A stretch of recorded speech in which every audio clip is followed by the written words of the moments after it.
Interstellar जो कि science fiction movie है, ये बहुत ही कॉम्प्लिकेटेड मूवी है। इस मूवी में साइंस की मुख्तलिफ थ्योरीज को दिखाया गया है, जैसे worm hole, speed of time, black hole, binary code, gravity, space travel, dimensions और बहुत कुछ। एक बार इस मूवी को देखकर आम इंसान जो साइंस के बारे में इतना इल्म नहीं रखता, उसके लिए ये समझना मुश्किल है। इसलिए आज मैं इस मूवी को डिटेल में एक्सप्लेन करने लगा हूँ। इस मूवी की स्टोरी को सुनकर यकीनन आप इसे कभी भुला नहीं पाएंगे और हैरत में डूब जाएंगे।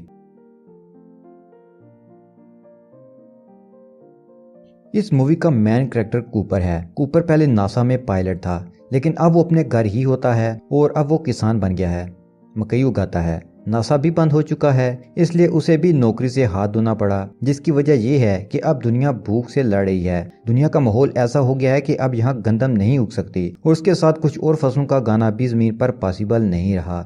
इसलिए अब लोग मकई उगाकर गुजारा कर रहे हैं। इसलिए अब दुनिया को साइंटिस्ट की नहीं बल्कि किसानों की जरूरत है। कूपर के दो बच्चे हैं, मर्फ जो कि इंटेलिजेंट है और पढ़ाई में उसका इंटरेस्ट भी है और साइंस में भी दिलचस्पी रखती है। उसका बेटा टॉम जो कि पढ़ाई में एवरेज है। कूपर अपने दो बच्चों और डैड के साथ रहता है।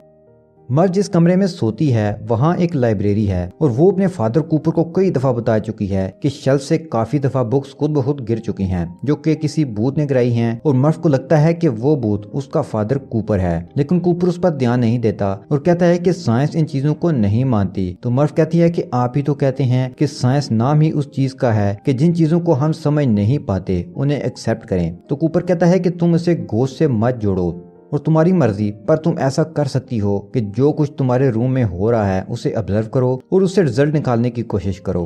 फिर हम देखते हैं कि कूपर अपनी फैमिली के साथ बेसबॉल का मैच देख रहा है। तो इस दौरान डस्ट स्टॉर्म आ जाता है, सायरन बजता है, तो सब लोग उठकर भागने लगते हैं। दुनिया में मिट्टी के तूफान आना अब आम सी बात है और ये किसी भी वक्त आ जाते हैं। दुनिया में अब हर जगह डस्ट का राज है, सब कुछ बहुत जल्दी गंदा हो जाया करता है। तो इस डस्ट स्टॉर्म से लोग भागकर मास्क पहन लेते हैं।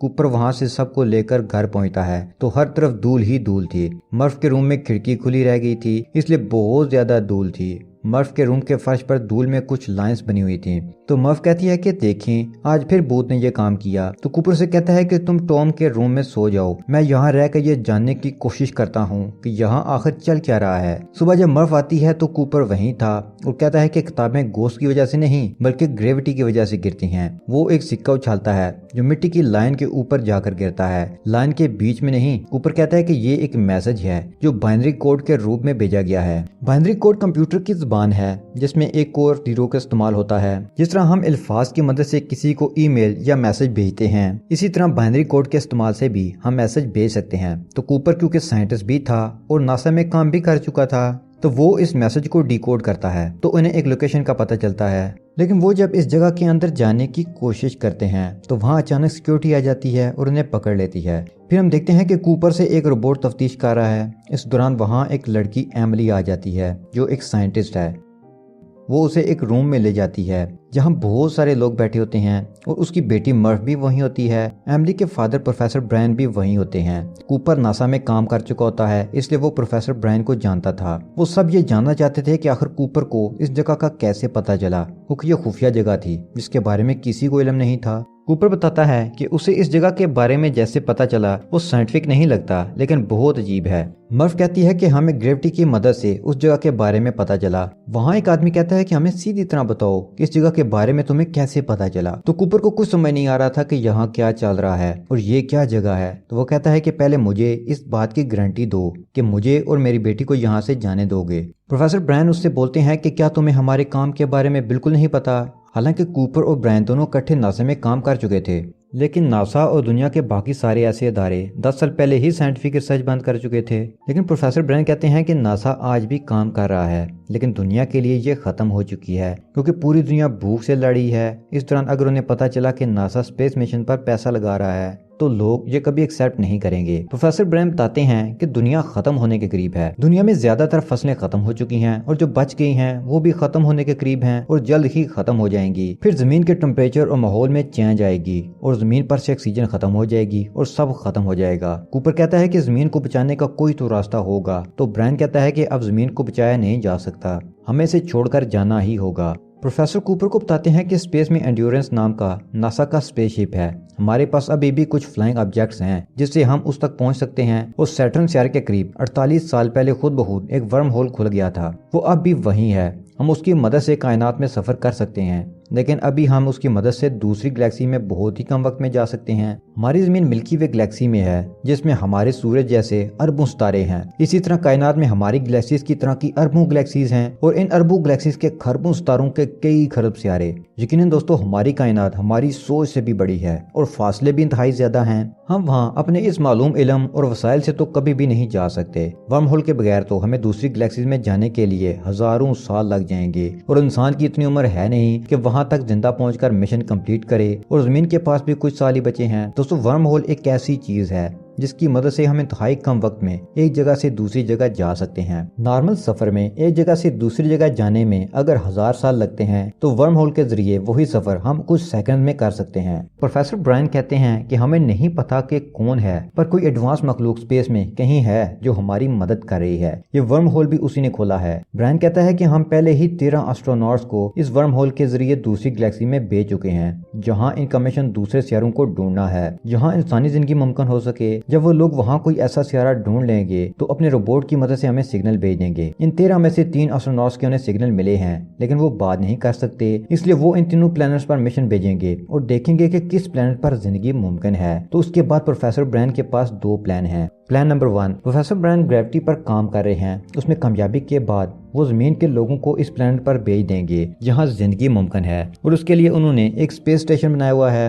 और वो स्टेशन यही है जहां अभी वो खड़े हैं। यानी ये कोई बिल्डिंग नहीं है बल्कि एक बड़ी स्पेसशिप है। लेकिन अब सवाल ये है कि इतने बड़े स्पेसशिप को खला में कैसे भेजा जाए। इसके लिए वो ग्रेविटी को कंट्रोल करने के फार्मूले पर काम कर रहे हैं। अगर कुछ देर के लिए जमीन की ग्रेविटी को ऑफ कर दिया जाए तो ये स्पेसशिप हवा में तैरने लगेगा। उसके बाद इसे सिर्फ हिम्मत दिखानी होगी कि किस तरफ जाना है, और इस तरह हम इंसानों को यहाँ से लेकर उड़ जाएंगे दूसरे प्लैनेट्स पर जहां इंसान नई दुनिया शुरू करेंगे। प्लान नंबर 2, कि अगर प्लान नंबर 1 कामयाब नहीं होता तो इंसान अपने साथ 5000 इंसानी डीएनए ले जाएगा और उनकी मदद से इंसानों को बनाया जाएगा और इंसानी नस्ल को बचाया जाएगा, क्योंकि ये तो तय है कि अब जमीन की जिंदगी खत्म होने वाली है और सब लोग और बाकी जमीनी जिंदगी खत्म हो जाएगी। प्रोफेसर ब्रायन कूपर को कहते हैं कि इस मिशन में तुम भी शामिल हो जाओ, क्योंकि तुम एक पायलट हो और हमें एक पायलट की जरूरत है। कूपर मान जाता है क्योंकि ये दुनिया को बचाने की बात है और सबसे बढ़कर उसकी अपनी फैमिली की लाइफ की बात है। लेकिन इस बात से कूपर की बेटी मर्फ बिल्कुल भी खुश नहीं। उसे ये कबूल नहीं कि उसके फादर ऐसे मिशन पर जाएं जहां उनकी जान को खतरा हो और वो कभी वापस ना आ सकें। वो उसे कहती है कि इसके रूम में जो कुछ हो रहा था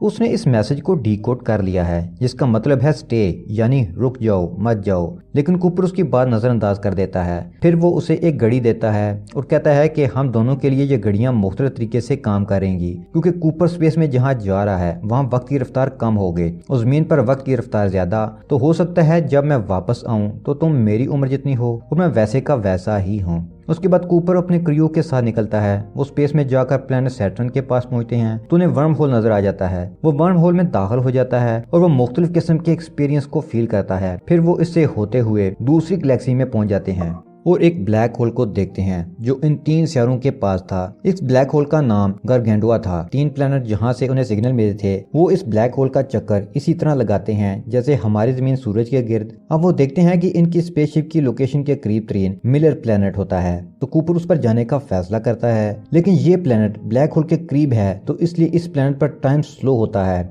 यानी इस प्लैनेट पर गुजरा 1 घंटा जमीन के 7 सालों के बराबर होगा। दोस्तों, ब्लैक होल हमारी कायनात की एक ऐसी पुरस्कार चीज है जिसमें ग्रेविटी इंतहाई ज्यादा होती है। ये अपने रास्ते में आने वाली हर चीज को निगल जाता है और इनके जितने करीब जाएं वक्त की रफ्तार कम हो जाती है। यही वजह है कि इस प्लैनेट पर गुजरा 1 घंटा जमीन पर 7 सालों के बराबर होता है। तो कूपर एमिली और दूसरे साथी के साथ प्लैनेट पर जाने की तैयारी करता है। इनका एक साथी रोमली स्पेसशिप पर रहकर ब्लैक होल को ऑब्जर्व करने का फैसला करता है। वो लोग प्लैनेट पर पहुंच जाते हैं और वहां जाकर देखते हैं कि वहां पूरे प्लैनेट पर 2 से 3 फुट पानी खड़ा होता है और कुछ भी नहीं था। यहाँ पर इंसान कैसे रह सकते थे, और सिग्नल का पीछा करते उन्हें इस स्पेसशिप का मलबा भी मिल जाता है जो इस प्लैनेट पर आया था और जमीन पर सिग्नल भेजा था। एमिली इस स्पेसशिप की तरफ जाकर कोई अहम पुर्जा लेना चाहती थी जो कि मालूमात फराहम करता, तो कूपर उसे वापस आने का कहता है क्योंकि वो देखते हैं कि एक बहुत बड़ी पानी की लहर उनकी तरफ आ रही है जो कि देखने में किसी पहाड़ की तरह नजर आ रही थी। इस प्लेनेट पर ग्रेविटेशनल पुल इतना ज्यादा होता है कि वो पानी की लहरों को कई सैकड़ों फुट ऊपर तक उठा देता है। कूपर चीखता है और एमिली को जल्दी वापस आने का बोलता है, लेकिन एमिली इस शिप की तरफ जाती है और फंस जाती है। फिर बोट उसे बचाकर शिप की तरफ ले आता है, लेकिन इस दौरान उनका एक साथी बाहर पानी में बह जाता है और मारा जाता है। इनका फ्लाइंग ऑब्जेक्ट बड़ी लहरों में बहने लगता है और वो स्टार्ट नहीं होता क्योंकि उसके इंजन में पानी भर जाता है, और वो तभी स्टार्ट होगा जब पानी निकल जाएगा। इन्हें इस प्लेनेट पर फंसे 3 घंटे गुजर जाते हैं। जब वो वापस अपने स्पेसशिप में पहुंचते हैं तो देखते हैं कि जो साथी वो स्पेसशिप में जवान छोड़कर गए थे वो बूढ़ा हो गया है। कूपर कहता है कि हमें कितने साल हो गए, तो वो कहता है 23 साल 4 महीने और 8 दिन। वो कहता है कि तुम्हारे घर से मैसेज भी आए हैं। कूपर जाकर मैसेज देखता है तो वो अपने बेटे को देखता है जो काफी बड़ा हो चुका है। वो बताता है कि उसके दादा अब नहीं रहे और मेरी शादी हो चुकी है और बच्चे भी हैं। कूपर की बेटी मर्फ ने उसके लिए सिर्फ एक ही मैसेज भेजा था क्योंकि वो उससे नाराज थी। वो इस मैसेज को इस दिन भेजती है जिस दिन उसका बर्थडे होता है, क्योंकि कूपर ने उसे कहा था कि शायद मैं उस दिन वापस लौटूं जब तुम मेरी उम्र की हो जाओ। आज मर्फ उस उम्र की थी जिस उम्र में कूपर प्लेनेट अर्थ से इस मिशन पर निकला था। यहाँ हम ये भी देखते हैं कि मर्फ साइंटिस्ट बन चुकी है और वो प्रोफेसर ब्रायन के साथ नासा में काम करती है। अब हम कूपर के स्पेसशिप पर वापस आते हैं तो देखते हैं कि कूपर की टीम इस बात का फैसला कर रही थी कि बाकी के बचे हुए 2 प्लैनेट्स पर से किस पर जाया जाए। कूपर और एमिली कहते हैं कि इन्हें मेन के प्लैनेट पर जाना चाहिए क्योंकि वो उनके स्पेसशिप के करीब है, लेकिन एमिली कहती है कि हमें एडमिंट के प्लैनेट पर जाना चाहिए क्योंकि वहाँ का डेटा ज्यादा मुस्तनद है। लेकिन यहाँ पता चलता है कि वो एडमिंट से प्यार करती है, लेकिन यहाँ प्रॉब्लम है कि उनके पास इतना फ्यूल नहीं बचा कि वो इन दोनों प्लैनेट्स को विजिट कर सकें। इसलिए ये डिसाइड होता है कि ये लोग मैन के प्लैनेट पर जाएंगे। वहाँ जाकर ये देखते हैं कि मैन स्लीपिंग चैम्बर में सोया हुआ था है, वो उसे जगाते हैं।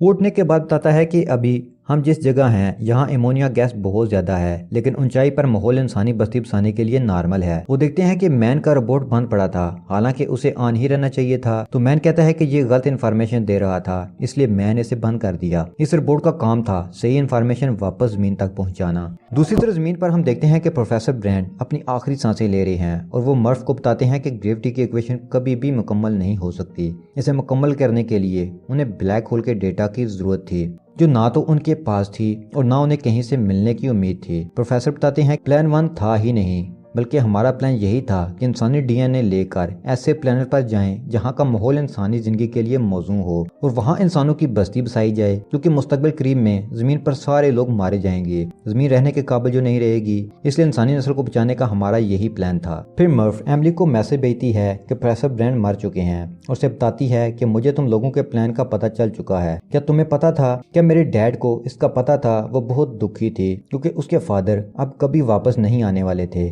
इस मैसेज को कूपर भी सुन लेता है। अब वो ये फैसला करता है कि वो इस प्लेनेट से निकलकर वापस जमीन पर जाएगा और अपने बच्चों से मिलेगा। तो कूपर का साथी उसे कहता है कि जब तुम जमीन पर वापस जाओ तो ब्लैक होल से होकर जाना और रोबोट को इसमें छोड़ देना ताकि रोबोट वहां से डेटा कलेक्ट करे और जमीन पर भेज सके, जो कि प्रोफेसर ब्रायन की ग्रेविटी की इक्वेशन को मुकम्मल करने के लिए काम आएगा। फिर कूपर को पता चलता है कि मैन ने उनसे झूठ बोला था। इस प्लेनेट पर ऐसी कोई जगह नहीं है जहां इंसान रह सकें। मैन जमीन पर गलत डेटा भेजता है ताकि वो कोई शिप यहां भेजें और वो यहां से निकलकर वापस जमीन पर जा सके। तो वो कूपर और उसके साथियों को मारने का प्लान बनाता है ताकि उसके खिलाफ सच बताने वाला कोई भी ना बचे। वो कूपर को मारने की कोशिश करता है, लेकिन एमिली उसे बचा लेती है। वो उनके एक साथी को मार देता है। फिर मैन फ्लाइंग ऑब्जेक्ट में बैठकर खला में एंड्योरेंस शिप पर जाता है ताकि वहां से वो जमीन पर वापस जा सके, लेकिन वो फ्लाइंग ऑब्जेक्ट सही तरह से कनेक्ट नहीं कर पाता तो ब्लास्ट हो जाता है, जिससे वो मारा जाता है। शिप को काफी नुकसान पहुंचता है। फिर कूपर आ जाता है और बड़ी महारत से अपना फ्लाइंग ऑब्जेक्ट शिप से कनेक्ट कर देता है। अब हम देखते हैं कि शिप ब्लैक होल की तरफ खींचा जा रहा है, लेकिन वो उसे तीसरे प्लेनेट की तरफ ले जाना चाहते थे। कूपर अब स्लिंग शॉट फिनोमेना को यूज करना चाहता था, यानी ब्लैक होल के ग्रेविटेशनल पुल को इस्तेमाल करके वो शिप को तीसरे प्लेनेट की तरफ धकेलना चाहता था और वो इसमें कामयाब हो जाता है। फिर कूपर अपने रोबोट को ब्लैक होल में भेज देता है, लेकिन इससे राब्ता टूट जाता है। फिर कूपर अपने फ्लाइंग ऑब्जेक्ट को भी शिप से अलग कर लेता है ताकि उसका वेट कम हो सके। अब एमिली अकेली ही तीसरे प्लेनेट की तरफ जा रही थी। कूपर जो कुर्बानी इसलिए देता है ताकि प्लेनेट ऊपर अमल करके इंसानियत को बचाया जा सके। इस तरह कूपर का फ्लाइंग ऑब्जेक्ट तेजी से ब्लैक होल की तरफ खींचा चला जाता है। फ्लाइंग ऑब्जेक्ट उसे इससे बाहर निकलने का कहता है तो वो उसे डिटैच हो जाता है। फ्लाइंग ऑब्जेक्ट फिर ब्लास्ट हो जाता है। दोस्तों ब्लैक होल कायनात की वो ताकत है, वो चीज है जो हर चीज को प्लैनेट स्टार्स जो सामने आए अपने अंदर खींच कर किसी और ही दुनिया में ले जाता है। और ब्लैक होल के अंदर जैसे जैसे जाएं उसकी चौड़ाई कम होती जाती है और एक मुकाम आता है जहां वो खत्म हो जाता है। वहीं से निकलकर कूपर एक टेस्रिक में पहुंच जाता है। यहाँ रोबोट भी उसके राब्ते में वापस आ जाता है। वो उसे बताता है कि वजह नहीं मालूम और कैसे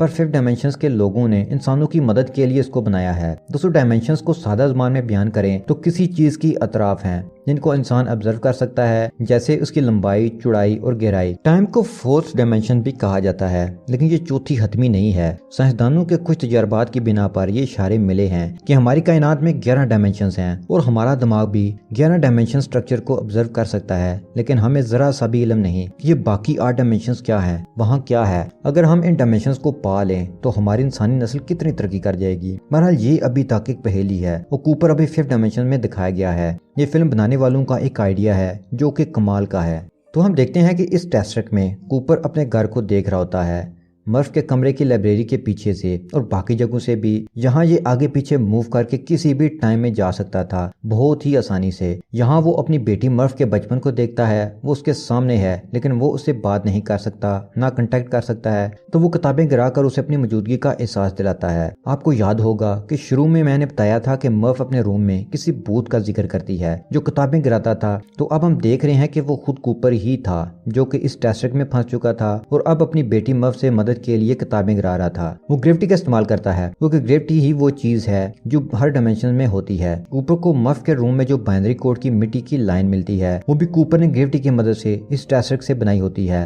वो मर्फ और अपने आप को वहां से मैसेज भेज रहा होता है। ऑस्ट्रे का मैसेज भी भेजता है जो मर्फ अपनी नोटबुक में लिख लेती है, लेकिन लाख कोशिश के बावजूद कूपर ये नहीं बता पाता कि वो एक टेस्ट्रिक में फंसा हुआ है और वही है जो मैसेज भेज रहा है। इसी दौरान उसे मैसेज मिलता है कि उसने ब्लैक होल का सारा डेटा इकट्ठा कर लिया है, जिसकी मदद से अब वो प्रोफेसर ब्रायन की ग्रेविटी की इक्वेशन मुकम्मल कर सकते हैं। तो यहाँ कूपर समझ जाता है कि फिफ्थ डायमेंशंस के लोगों ने उसे नहीं चुना बल्कि मर्फ को दुनिया बचाने के लिए चुना है। इसीलिए तो मैं यहाँ हूँ और वो चाहते हैं कि मैं यहाँ से मर्फ को इन्फॉर्मेशन दूँ और वो जानते हैं कि मर्फ नासा में साइंटिस्ट है, इसलिए वो मेरे जरिए उसे ये सारा डेटा पहुंचाना चाहते हैं और इस इन्फॉर्मेशन की मदद से वो ग्रेविटी के इक्वेशन को सुलझा लेगी और फिर खत्म होती दुनिया को बचा लेगी। अब मसला ये था कि वो रोबोट से ब्लैक होल का लिया हुआ डेटा बताए कैसे। तो वो देखता है कि बुक शेल्फ पर वो घड़ी रखी होती है जो उसने वहां से निकलते वक्त मर्फ को दी थी। तो वो मॉर्फ कोड को घड़ी की सुइयों पर ट्रांसफर कर देता है। ये एक खुफिया जुबान है जिसे जानने वाले इसे डी कोड करके मैसेज को समझ जाते हैं। अब माँ वापस अपनी लाइब्रेरी में आती है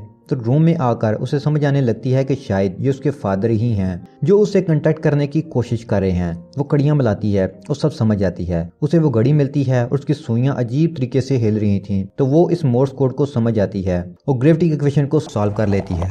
इधर वो टेस्ट्रिक गायब होने लगता है और कूपर और रोबोट को इससे बाहर फेंक दिया जाता है। तो कोई दूसरे एस्ट्रोनॉट्स इसे ढूंढ लेते हैं। उसकी आंख खुलती है तो वो एक स्पेस स्टेशन पर होता है जिसका नाम कूपर स्टेशन होता है और उन्होंने उसके जमीन के घर जैसा घर वहां भी बनाया होता है क्योंकि वो ब्लैक होल में कुछ वक्त रहा। तो अब जानते हैं कि ब्लैक होल में गुजारे कुछ मिनट बाकी दुनिया के कई सालों के बराबर होते हैं। तो यहाँ काफी वक्त गुजर चुका था। ये स्टेशन कूपर के नाम पर नहीं बल्कि मर्फ कूपर के नाम पर बना होता है। उसके बाद वो अपनी बेटी से मिलता है जो 100 साल के करीब होने वाली थी। अगर वो जमीन पर होता तो इस वक्त कूपर की उम्र 125 साल होती। तो कूपर उसे कहता है कि मैं ही तुम्हारा भूत था। मर्फ कहती है कि मैं जानती हूँ और अब मर्फ उसे कहती है कि उसे अब वापस मिशन पर जाना चाहिए, मेरे पास मेरी फैमिली है। अब कूपर नए मिशन की तैयारी पर था। इधर तीसरे प्लेनेट पर हम एमिली को देखते हैं जो वहां पहुंचकर अपना हेलमेट उतार देती है, जिसका मतलब था कि इस प्लेनेट पर ऑक्सीजन है और इंसान यहां नई जिंदगी शुरू कर सकते हैं।